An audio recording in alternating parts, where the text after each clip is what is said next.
Hello,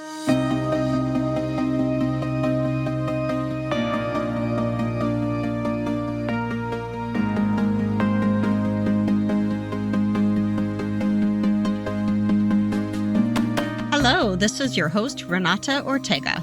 Welcome to today's episode of the Cycle Breaker and Changemaker podcast. This podcast is all about how to break free from negative generational cycles in order to create meaningful, lasting changes. For helpful tools and answers to your most pressing questions, be sure to follow me on Instagram and Facebook at Cycle Breaker Changemaker. I look forward to helping you on your cycle breaking and change-making journey. I promise you will find nothing more rewarding than this.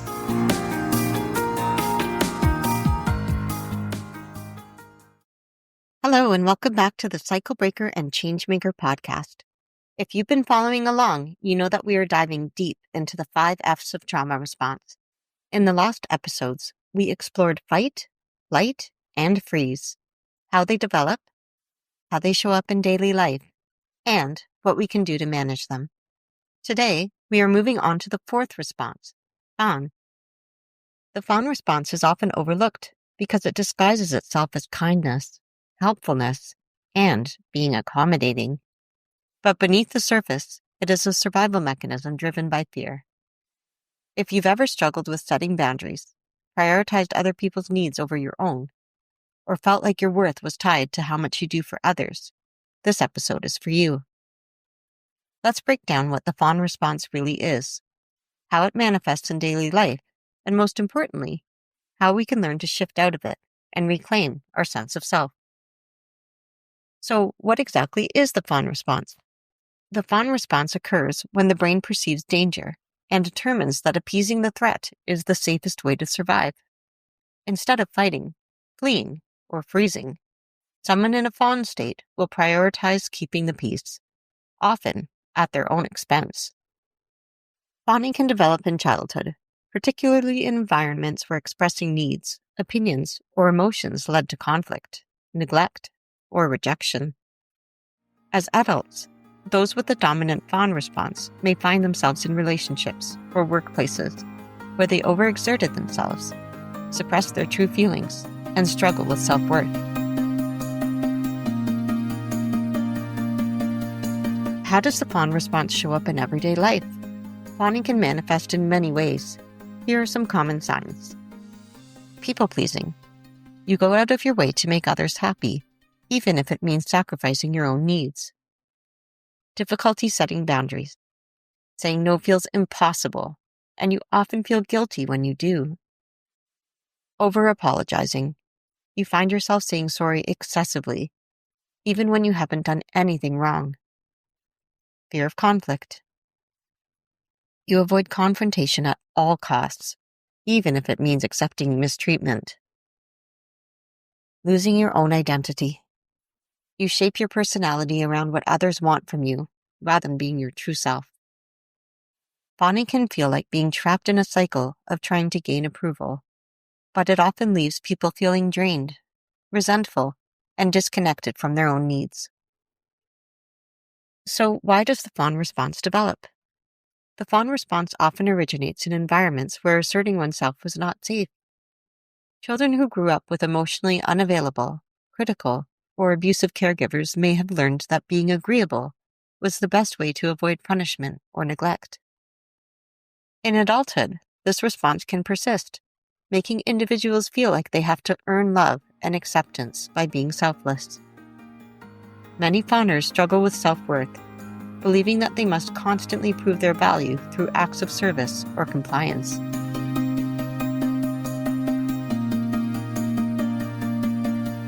So how can we manage the fawn response? Healing from a dominant fawn response involves learning to recognize your own needs, set boundaries, and embrace your authentic self. Here are some tips to manage and shift away from fawning. Step 1. Awareness. The first step is recognizing that you are engaging in fawning behaviors. Notice when you feel the urge to agree, accommodate, or suppress your own needs for the sake of others. Step 2. Validate your own needs. Remind yourself that your needs, Feelings and opinions are just as important as anyone else's. Journaling or self-reflection can help identify areas where you have been neglecting yourself. Step 3. Surround yourself with safe and supportive people. It is easier to move away from fawning when you have a support system that values your authenticity. Seek out relationships where you feel safe to express yourself without fear of rejection.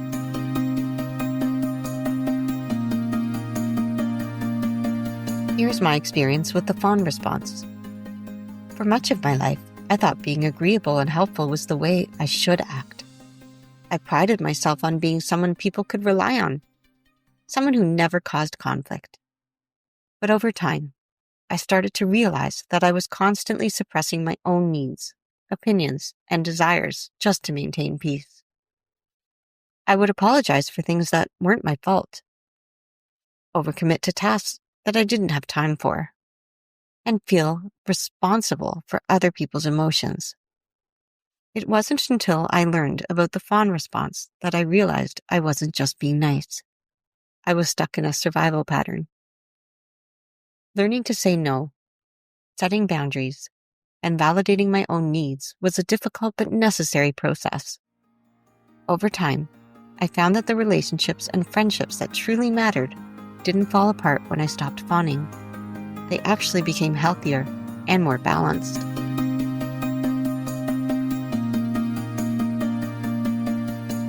If today's episode resonated with you, please know that you are not alone. The Fawn Response is a deeply ingrained survival mechanism. But with practice and self-awareness, you can learn to stand in your own truth without fear. In our next episode, we'll be discussing the final F. We'll explore the flop response, what it looks like, why it happens, and how to navigate it. If you found this episode helpful, please share it with someone who might benefit. And as always, thank you for being here, for listening, and for choosing to heal. Thank you for listening to today's episode of Cycle Breaker and Changemaker. I would love to hear from you and to receive your feedback. Remember, you can reach me on Instagram or Facebook at Cycle Breaker Changemaker. Please rate, review, and subscribe wherever you get your podcasts in order to help me continue to help you. I am looking forward to having you join me for the next episode. Until then, please take care.